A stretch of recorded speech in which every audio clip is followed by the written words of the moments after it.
War in the Middle East as the United States and Israel continue to pound and crack down on the Iranian regime targets. We're going to cover all of that, how the Iranian regime targets innocent civilians around the Middle East and Israel, in the UAE, around the region, drone strikes against U.S. embassies, oil refineries, all of that in Bahrain, Qatar, Saudi Arabia, UAE, countries that really, some of them never saw Iranian attacks. We're going to also get to the grand strategy and the day after plan of Trump and Netanyahu for Iran. Is there going to be a civil war in Iran? What's the plan for the day after? Does that mean that we're going to see a total unconditional surrender, such as Nazi Germany in the style of World War II? Maybe the Venezuelan model, where you got a transitional government. Plus, war is a litmus test. Leaders in Western Europe certainly don't act in the spirit of solidarity that they demand from the Trump administration. In fact, they act in a rather isolationist fashion, ironically enough, or in the case of Spain, ban altogether the United States military from using its territory or its bases, which is quite unprecedented. Iran continues to strike against European territory for the first time in history with a drone strike against the British base in Cyprus. And finally, happy Purim, everyone. This is the day when Jewish people celebrate the holiday of Purim, how Jewish people vanquished over the Persian Empire, or rather certain top figures in the Persian Empire of the 5th century BCE. Funny how history may not repeat itself, but it certainly rhymes. I'm Or Yissachar. Welcome back to Underscore.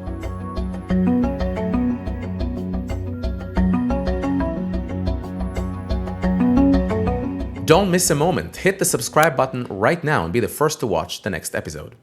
All right, you guys, welcome back to Underscore, where common sense meets the mic, where we're going to make sense of everything that's going on around the world and why it all matters. And look, certainly a war that rocks the boat of the Middle East. The Middle East is not going to look the same in any scenario after this war, whether or not the regime falls.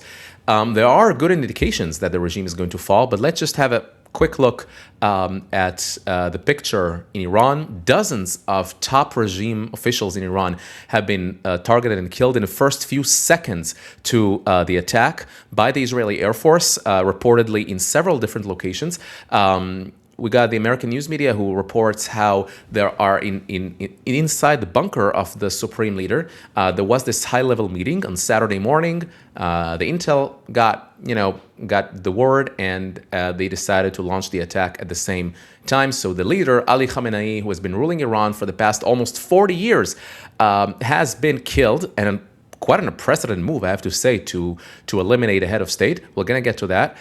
Plus the defense minister, the IRGC commander, Islamic Revolutionary Guard Corps, a general called Pakpour. He replaced the former general that was eliminated by Israel, Ali Hossein Salami, alongside Ali Shamkhani. He's a top advisor to the supreme leader and in charge of the nuclear file. We got SPND, or nuclear program officials that were taken down, as well as the commander of the Iranian army. You got in Iran, you got both the Iranian army, the Artesh, and the IRGC, the Sepah. So it's a country with two militaries, with not enough money to feed its own people, but they have enough money for two militaries, apparently. So the Iranian people are cheering. I mean, we see scenes that we can't confirm, some videos that you can see on the screen right now. Iranians lay flowers on the Israeli embassy in Athens, not storming the embassy, but laying wreaths of flowers on the embassy, thanking Benjamin Netanyahu for taking down Ali Khamenei, that has been terrorizing their country. In general, since 1979, the Ayatollah regime, as we call it, or the Islamic Revolution, the Islamic Republic, has been terrorizing its own people for the past almost 50 years, since 1979. So, And we see Iranians cheering on the streets with this across Europe, across the West, and reportedly in Iran. Now, we cannot confirm any of these videos and cannot corroborate their authenticity, but certainly we can see how amazing it all looks, how the Iranian people, it seems to be, on their way to freedom. I have to say this is incredibly emotional. The Iranian people finally are on their way to get rid of this tyrannical regime that has been terrorizing them for the past almost half a century. Iranian people laying flowers on the Israeli embassy in Athens instead of storming the embassy, cheering on the streets across Europe and the West with this Iranian flag of the lion and the sword and not the flag of the Islamic Republic. It does seem like we're en route to regime change in Iran. And the great and the I think the main question is what's next, because we can see how Israel and the United States have been attacking a series of strikes in Iran. They've been promising us that the best is yet to come. You can say that. A series of targets with airstrikes, Mossad activity reportedly, and some Israeli news media reporting ground activity inside Iranian territory. Meanwhile, in the province of Eilam, that is southern Iran, you can see how Kurds is predominantly Kurdish area with over 80% Kurds, and they claimed taking control of the city, of the province. So it's all kind of, as I said, rock the boat of the Middle East, and it remains to be seen what's going to happen next. A series of airstrikes, and I can see how Israel and the United States are targeting predominantly after, the initial momentum of taking down Khamenei and the top leaders and creating this momentum to continue this strike.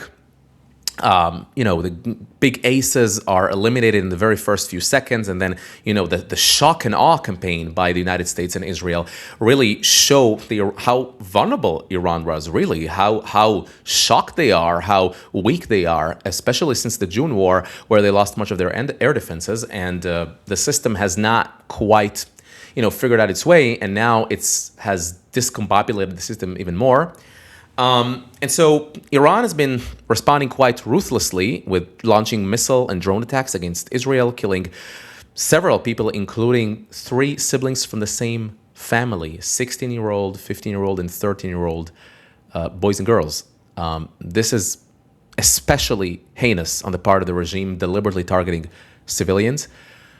In the UAE, we saw how for the first time in history, people who, know Dubai and Abu Dhabi as places of 5-star hotels, and now they find themselves the target of the Iranian regime just across the street, you can say, on the waters of the Persian Gulf. Saudi Arabia saw an attack once again on its oil refineries. The Iranians, as you recall, in 2019, in the Khurais, Abqaiq oil refineries that were attacked in Saudi Arabia. Well, now the Ras Tanura oil refinery right across the Persian Gulf from Iran. So that is just a testament to the terrorist nature of the Iranian regime and who we're dealing with here, really. I mean, launching missiles and drones against innocent civilians. Imagine that. Drone strikes against U.S. embassies in Saudi Arabia, reportedly in Kuwait, maybe in Bahrain even. And the first ever strike by Iran on European territory against the British base in Cyprus. Meanwhile, AWS, the Amazon service, reported that there has been a strike against data centers in the UAE. So it's interesting how, the nature of war has been evolving, really a revolution in the nature of war itself. How not just, in between kinetic armies, but also drones attacking data centers, attacking oil refineries, the very backbone of logistics of a functioning society. Data centers, energy centers. We can see it in the Russia-Ukraine war, how power stations and oil refineries and all that are the main target of the Russian military, really deliberately to break the spirit of Ukrainians in Ukraine, leaving them to freeze in the cold, basically, in the very, very hard winter. So it seems like Iran is taking a page out of the Russian playbook and targeting energy infrastructure, data centers, embassies, 5-star hotels, even bomb shelters where civilians find refuge all across the Middle East, not just against Israel. And so I am mostly fascinated by what's going to happen next. What's the grand strategy for Iran? First, we have to talk about Western Europe and the leaders and how war really is a laboratory. It's a litmus test to the reaction of leaders around the world. You can also always see, according to the reaction, which side they're on. And you would expect their chief ally, the United States, and Israel, their ally, I think, you would expect Western Europe to be fully supportive of encouraging the US and Israel against this tyrannical regime in Iran. But yet, alas, no. France's Emmanuel Macron, we can see it on the screen. He won't budge on the nuclear deterrence thing. There is a practice in France that every president has to give the State of the Union speech on nuclear deterrence, la dissuasion nucléaire. And so he probably has been going in and out on those drafts of the speech, I guess. dotting every T, dotting every I and crossing every T. And no, very ironically, Macron seems to be talking against the United States and Israel, acting against the emerging nuclear deterrence threat emanating from Iran, while he's boasting how he's going to double down on the nuclear stockpile and arsenal of France against any threat. So, yeah, we can talk all day about the mutually assured destruction and how the nuclear threat keeps the peace in the world, the Margaret Thatcher theory and all that, but in the end of the day, we want to keep nuclear weapons away from the hands of terrorists, such as the Iranian regime. And it doesn't seem like Macron is consistent with his, show off or pride of the French nuclear deterrence while condemning the U.S. and Israel for attacking the Iranian nuclear deterrence that is building up. There is very limited room for maneuver with nuclear weapons. You don't really use them, hopefully. And so it would be helpful for President Macron not just to talk about the nuclear deterrence, but also on how conventional deterrence can operate, how the French Air Force or the French special forces, which are, I'm not going to say second to none, but they are certainly very powerful. I know these guys, they're amazing.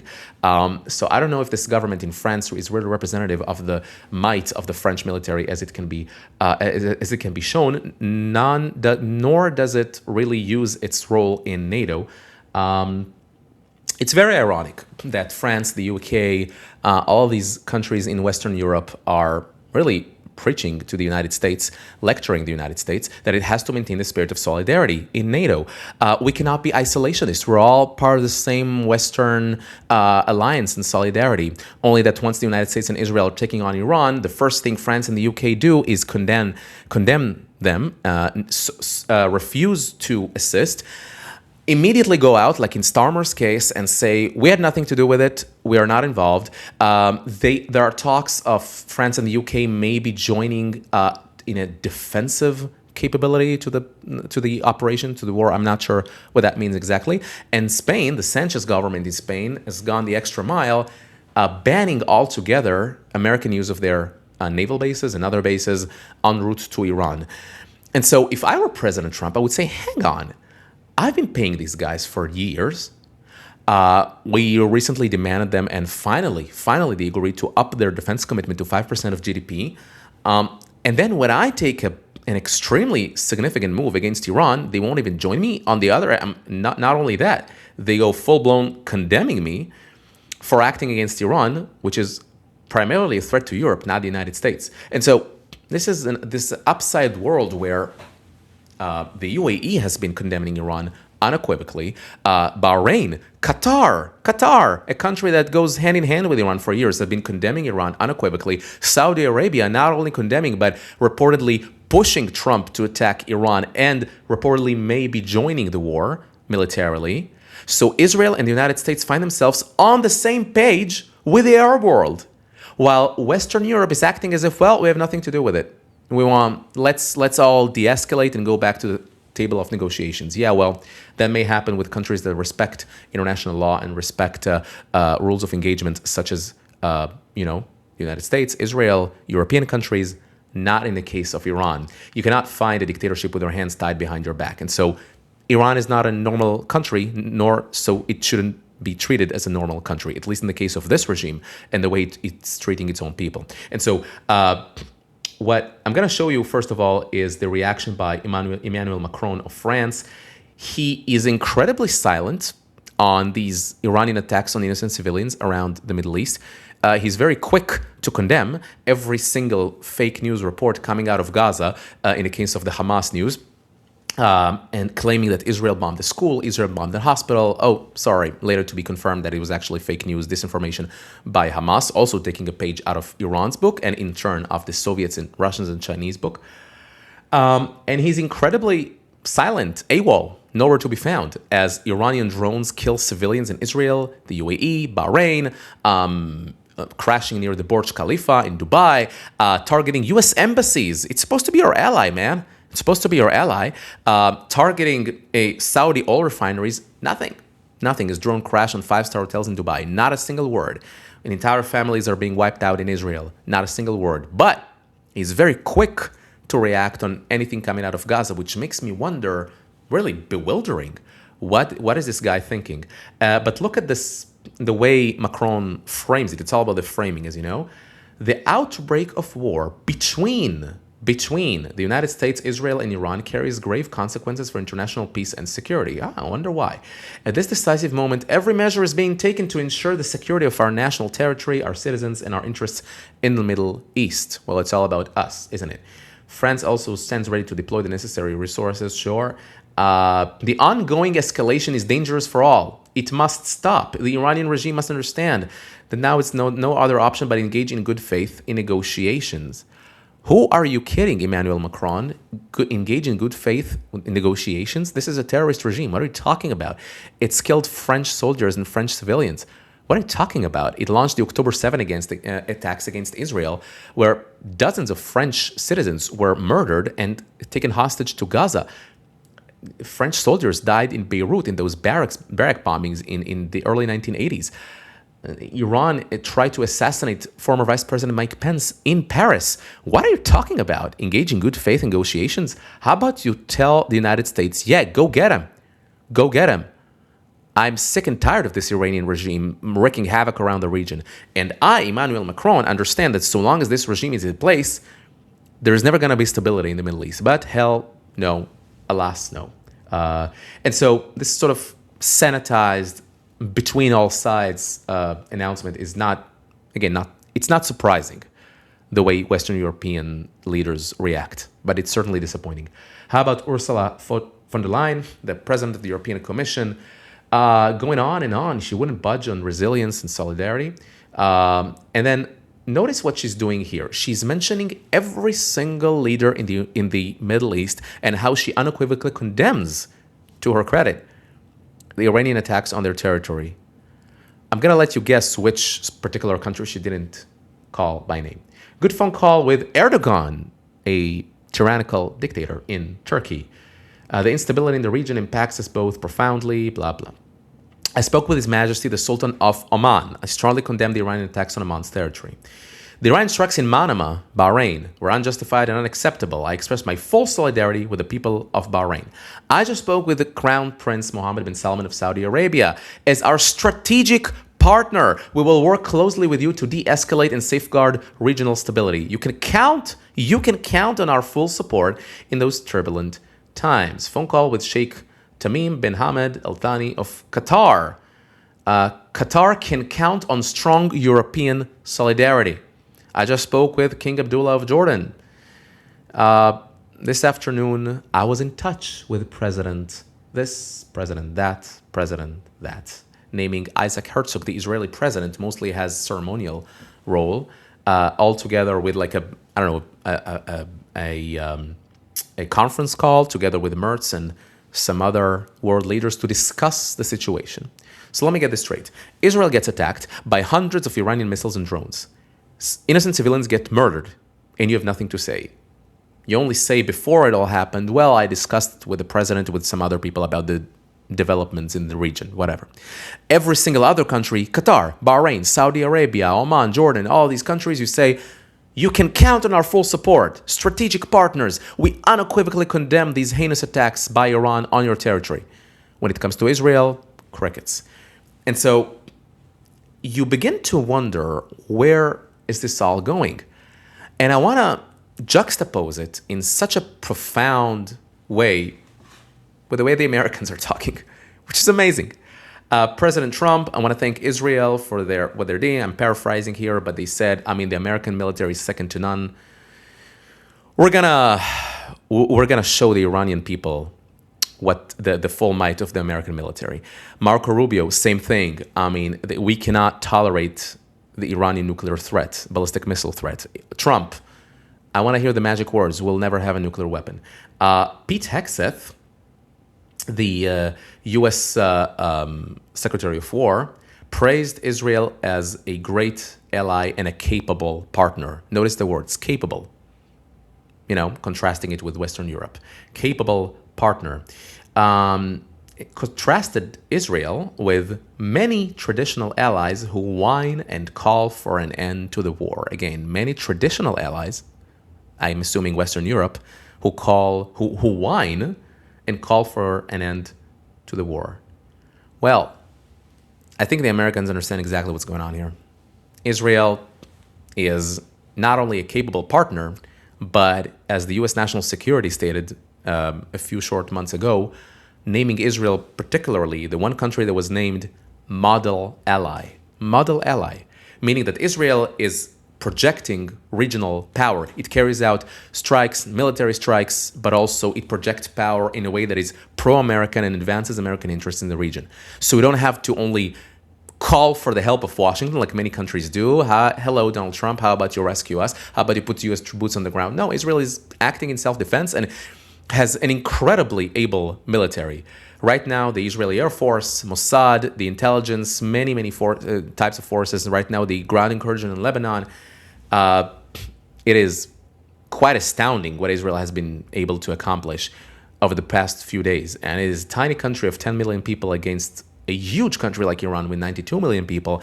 And in general, the way the multi-front war has erupted against Israel 2.5 years ago on October 7, and you can see how this very tiny country is able to carry out such long-ranging strikes, shocking the Middle East, really. And so I think the Americans understand exactly what's going on here. Israel is their strategic partner, capable partner, and really Western Europe under these governments has been, quote, whining and, quote, calling for an end to the war. So I think we all understand who's friend, who's foe, and let's see where this is all going. On the other news, the Lebanese government has announced that it is banning outright all Hezbollah activity in its territory. Now, I'm reminding you that Hezbollah is an Iranian proxy that was founded in the 1980s. It is a Shiite group in a country that is war-torn for decades and decades. It's been suffering from civil wars. And I pray for Lebanon. I pray for the people there to get ridden off of these evil forces, pro-Iranian forces. I pray for the de-Iranization of Lebanon. The way I honestly hope that they ridden themselves off of Hezbollah, that has turned from a marginal fringe terrorist group, proxy, if you will, to a full-fledged military force that has taken over Lebanon. Really, I mean, there are ministers aligned with Hezbollah in the Lebanese government, even though with the current reshuffling in the government still, there are ministers aligned with Hezbollah, people in elected officials in parliament. Hezbollah is literally, especially a few years back, has taken control of Lebanon at key minister positions, elected officials in parliament. And so it's not just a fringe, paramilitary group. It is the force that is, calling the shots in Lebanon. And so, this is quite incredible that Nawaf Salam, the prime minister of Lebanon, called for he basically outlawed Hezbollah. We remember during August, in August, the Lebanese government pledged to dismantle Hezbollah, one country, one law, one arm, one weapon under the auspices of the state. So all of that is happening, but I have to say something. We need to salute what the Lebanese government is doing. That's what Lebanese governments avoided doing for decades. But let there be no mistake. They can only say it with impunity because of Israel's action, because Israeli soldiers bled in Lebanon, because Israel invested blood and treasure in taking down Hezbollah, the beeper and walkie-talkie operation, the air campaign against Hezbollah, taking down Nasrallah, and a whole host of top Hezbollah officials. And so the ground incursion against the Hezbollah tunnels that threaten northern Israel, the Radwan unit that engineered the so-called conquest of the Galilee operation to really conquer the Galilee region in northern Israel, take hostage entire towns and villages in northern Israel, and take back hostages to Lebanese territory, like Hamas did on October 7 in southern Israel. And so IDF has launched a ground incursion against Hezbollah in Lebanon this morning, followed by, that is following yesterday how Hezbollah officially announced that it is entering the war. And so the IDF taken down a top Hezbollah official. I honestly hope they will take down Naim Qassem, the Secretary General that succeeded Nasrallah. We have to take a close look how Hezbollah is the chief protege of the Iranian regime. They invested just in the past year over $1 billion in Hezbollah. Over $1 billion. Where is this money going?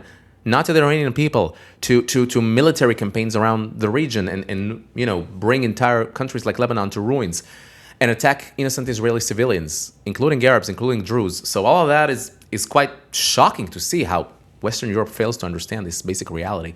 And so I honestly hope that from this day forward, there's going to be a new Middle East, but not the kind of peace that they kind of sold us in the early 90s about the end of history and the Oslo Accords and how we're all going to be demilitarized and happy together. But the kind of new Middle East where countries understand that they need to align themselves together or realign together against common threats. And so the Lebanese government, I don't want to predict, but may join the Abraham Accords. It sounds like 10 steps down the road, but it's possible because if there's no Hezbollah, then there is no obstacle in the world hurdling the Lebanese government from joining the Abraham Accords. And it sounds so far-fetched right now, but it seems like Middle Eastern countries are war-torn and war-fatigued, and they want a rapprochement or get closer to Israel. While Western Europe, the traditional allies, as the United States top officials say, is getting lost in the mass migration and progressive policies and anti-system policies and anti-establishment policies, anti-Israel, anti-Zionist, anti-Semitic, anti-American. All of that, all of these trends have been affecting European governments. And so it's quite shocking and telling to see the remaniement, as they say in French. Well, it is all about French today, I guess, and the reshuffling of world politics. And I think, just to finish here, I think we're entering a new phase in history. It's going to be amazing, in my view. Trump has shown that he is willing to take on dictators, Venezuela, Iran, and elsewhere. He's willing to end wars. He's willing to use military force to project American power, peace through strength, the Reagan-esque policy. And I hope there is a future for the Middle East from this point forward that is based on solidarity and cooperation, including military cooperation, energy cooperation, trade, facing common threats, jihadists, Muslim Brotherhood, Sunni radicals, Shiite clerics in Iran, as opposed to, forever wars like we used to have in the past. And so I honestly hope this way they will come. We can see what the grand strategy is in Iran. First of all, take on regime targets. When we talk about the day after in Iran. So first of all, regime targets. Secondly, preventing missile launches and drone launches. And so we can see how the United States and Israel focus their efforts on military sites, on missile launch sites, on drone facilities, and in order to first of all, put a lid on the Iranian capabilities, the Iranian launching capabilities. And so I believe we will witness less and less Iranian kinetic attacks in the form of drones and ballistic missiles in the coming few days. And so it will give Israel and the United States much more room for maneuver in that sense. And so the great question is, what's next? What's next for Iran? Will there be regime change? It's funny because in Nazi Germany, for example, we saw how in World War II, there were 3 different occasions, actually, where Nazi Germany surrendered. Friedenburg on May 4th. We have May 1st, of course, like the Victory Day in Europe, but May the 4th, where they filed their capitulation, surrender. May the 7th with Alfred Jodl in Reims, France, and then May 9th, formally surrendering in the suburbs of Berlin with Keitel, the German general, and later on, May 23rd, they dismantled also the Dönitz government in Flensburg, northern Germany, near Denmark. But then they demanded total surrender, unconditional surrender, and there was Allied occupation in Nazi Germany, dividing the territory, and so transitioning toward East and West Germany. In the Venezuelan case, indeed, there is a transitional government, and everything else remain in place. So that's a Venezuelan model for you. You take out Maduro. Between you and me, I think those government officials, including Leslie Rodriguez, did not particularly care for Maduro, are quite relieved to see him gone. And so the United States is cooperating with Venezuela to the transition, I hope, for democratic election. But the regime itself remained in place. The only thing is that Venezuela is still a Latin, Judeo-Christian heritage, Western hemisphere country, as opposed to Iran, a Shiite autocracy, and a theocracy in the Middle East. And so I don't know if that's going to be the case, but it will be interesting to see, for example, what's going on in Iran right now, and will they capitulate to the Americans? As in, you got Pezeshkian, they tried to take him down, but he didn't die. Pezeshkian is the head of the judiciary, a JE, and a certain Shiite cleric called Arafi is the deputy head of the council of experts. And so these three top officials, including the presidents, are sort of running things right now in a weird sort of council, and they announced they will pick a new supreme leader very soon. Well, take your time and no rush, you guys, because I think his tenure will be extremely short. Just like in the Hezbollah and Hamas case, the next Iranian leader, I think his tenure will be extremely short. So, take your time, I would advise. But imagine that this interim council in Iran will serve as a transitional government to the next Republic, to the next republic in Iran. They will file their act of surrender. They will submit their act of surrender to the Americans. Pezeshkian will say, for the sake of the Iranian people, I want to avoid further bloodshed. Just like the Shah did back in the day, I want to avoid further bloodshed. I'm not going to abdicate. But he fled the country. Maybe Pezeshkian and his henchmen will stay in power to lead the transition. And Trump will say, I'm going to take over Venezuela right now. I'm going to, in that case, we run Venezuela, as he said. So we are running Iran right now. It's not unthinkable with this president. He's amazing. He's been a trendsetter from day one. And so I think in that sense, it will be interesting to see how this transitional government will act. And we have to talk about the Reza Pahlavi factor, because he, of course, he's the son of the last Shah, the last king of Iran. He's called the Crown Prince. He's been living in the US for the past 40-something years. And he said, look, I don't want to be king. I'm not running for office. My life mission is to lead the transition in Iran toward a democracy and to liberate Iran toward a democracy. And I'm willing to be the transition agent. Great. So he's not running for office, but he wants to lead the change. Maybe he will also play a role in that new government in Iran. And so to lead the path to a new constitution, referendum, democratic elections. I mean, I hope the Middle East is not famous for having a tradition of democracy, with the exception of Israel. And so let's see what's going to happen. But I'm optimistic. I think there will be many surprises in the days to come. I think the Middle East, its best days are yet to come. And with the willpower of this president, of Israel, of Gulf countries who understand it's time to put war behind us and move together in the spirit of solidarity, I think the Middle East now is acting in the spirit of solidarity, and Western Europe is acting in the spirit of isolationism. And it's not too late to fix it. I think this is a time to say, stop. No more past dogmas accusing Israel for everything and having extremely anti-American trends among your public opinions. And let's embark on a different path. Let's chart a different future.